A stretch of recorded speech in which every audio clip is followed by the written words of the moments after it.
Bonjour et bienvenue dans cette nouvelle capsule sur les mondes arctiques, une nouvelle frontière sur la planète. Aujourd'hui donc on va voir que l'Arctique c'est à la fois une nouvelle frontière dans un milieu qui est très contraignant, l'Arctique, mais c'est aussi un front pionnier qui est de plus en plus convoité, et surtout, pour finir, que c'est un espace clé dans les équilibres mondiaux. Alors commençons par l'Arctique, une nouvelle frontière dans un milieu contraignant. Situé autour du pôle Nord, l'Arctique fait 24 millions de kilomètres carrés, dont les 2 tiers sont maritimes. C'est un milieu très contraignant, un milieu polaire. Il fait froid, l'ensoleillement est très faible, il y a la nuit polaire et puis il y a souvent du vent. Ce milieu se partage entre la banquise, l'Inland Sea, qui est un glacier de grande étendue recouvrant la terre ferme, comme au Groenland, et la toundra qui recouvre le pergélisol, qui est un sol gelé en profondeur toute l'année.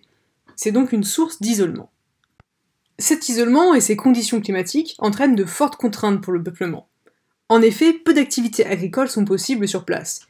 Il faudrait des technologies adaptées au grand froid, ça peut descendre à moins 42 en hiver, ça fait quand même vraiment froid.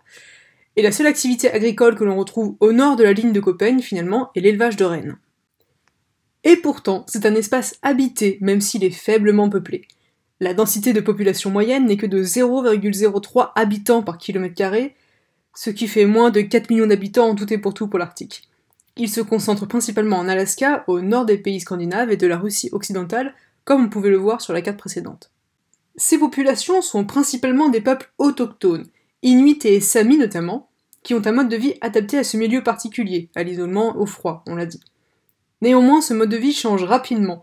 Anciennement nomades, ces peuples tendent de plus en plus à se sédentariser et à s'urbaniser, on y reviendra. L'Arctique, c'est un espace qui est en voie d'intégration. Avec l'augmentation moyenne de la température terrestre, la glace fond de plus en plus. La NASA estime qu'on est passé de 20% de l'océan gelé toute l'année dans l'espace arctique à seulement 3% aujourd'hui. Et si du point de vue environnemental, c'est une catastrophe, du point de vue économique, cette fonte des glaces offre de nouvelles possibilités qu'il nous faut explorer. Première chose, de nouvelles routes maritimes se décident, au nord-ouest côté Canada et au nord-est côté russe. De nouvelles ressources aussi deviennent accessibles, des hydrocarbures, des diamants, et puis cela permet le désenclavement des populations autochtones. En bref, si on résume, l'Arctique peut enfin être connecté au reste du monde.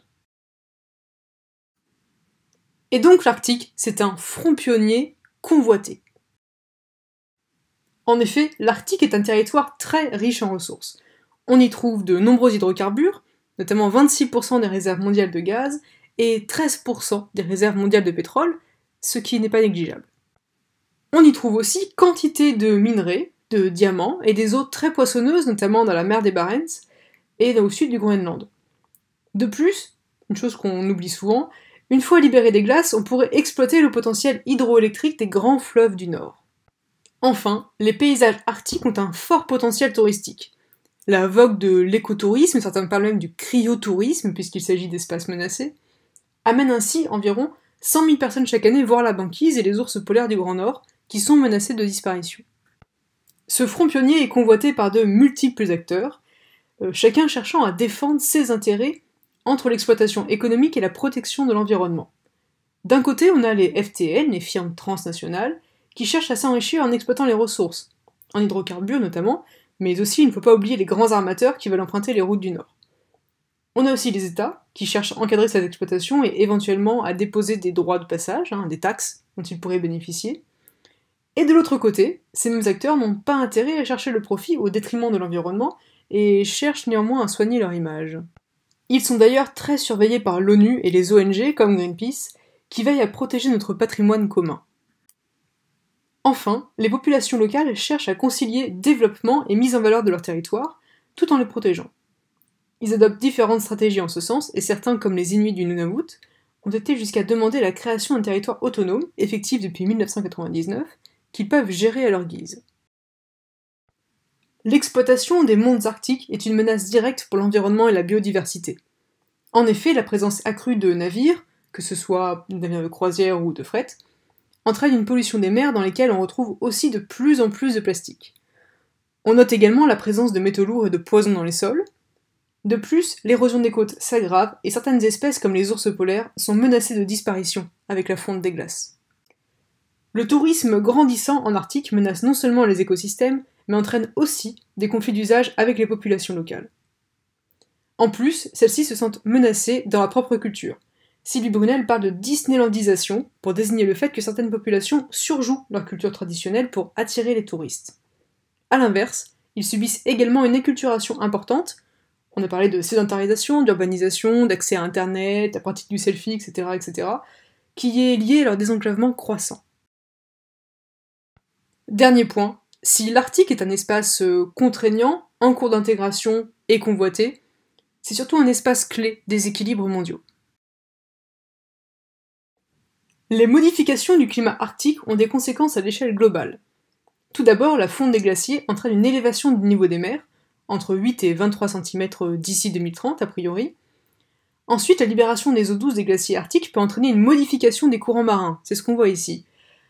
Par exemple, inverser ou du moins détourner le Gulf Stream, ce qui entraîne une modification profonde du climat pour l'Europe et l'Amérique du Nord, avec notamment une chute des températures. Si cela n'est pas encore à l'ordre du jour, certains films catastrophes, comme Le Jour d'après en 2004, se sont saisis de ce scénario qui est pour le moins inquiétant. Surtout, l'Arctique, avec son potentiel libéré des glaces, est au cœur des enjeux géostratégiques mondiaux, c'est-à-dire des rivalités entre États riverains qui cherchent à s'en approprier les ressources pour affirmer leur puissance. Il faut commencer par l'exemple des nouvelles routes maritimes mondiales. On a tout d'abord la route du Nord-Est, côté russe, qui est ouverte depuis 1991. Celle-ci est presque entièrement contrôlée par la Russie, mais n'est toujours pas fonctionnelle finalement du côté asiatique. De l'autre côté, on a la route du Nord-Ouest, celle du Canada. Celle-ci n'est pas encore ouverte et est sujet de tensions entre les États-Unis et le Canada, chacun revendiquant le contrôle. Le tracé de la ZEE n'est ainsi pas encore arrêté. De plus, une question importante demeure. Les détroits canadiens doivent-ils être des détroits intérieurs, dépendant de la seule souveraineté de l'État riverain, qui peut donc prélever des taxes, ou être classés comme détroits internationaux? Dans les deux cas, ces routes ne sont pas encore exploitées réellement aujourd'hui. En effet, les investissements nécessaires à la mise en place d'infrastructures de contrôle de ces eaux est encore trop important, et ces routes restent très dangereuses. Chaque État dispose d'une ZEE limitée, de 200 000 nautiques, qui peut être étendue sous certaines conditions à 320 000 nautiques. Pour rappel, un État peut exploiter les ressources à la surface dans la colonne d'eau et dans les sous-sols de sa ZEE, c'est donc capital. Avec la découverte et le nouvel accès aux immenses ressources de l'Arctique, les tensions sont apparues entre États riverains, notamment entre les États-Unis et la Russie. Pour affirmer ses prétentions territoriales, la Russie a ainsi, en 2007, planté symboliquement un drapeau sur le fond marin à la verticale du pôle Nord.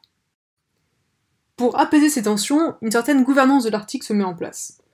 Et certains conflits sont actuellement en cours d'arbitrage d'ailleurs, comme la question de l'île de Hans au nord du Groenland, que le Danemark et le Canada se disputent. D'autres conflits ont été réglés depuis quelque temps. Par exemple, l'archipel du Spitsberg, qui fut longtemps sujet de tensions entre la Norvège et le Danemark, a été finalement attribué à la Norvège en 2006.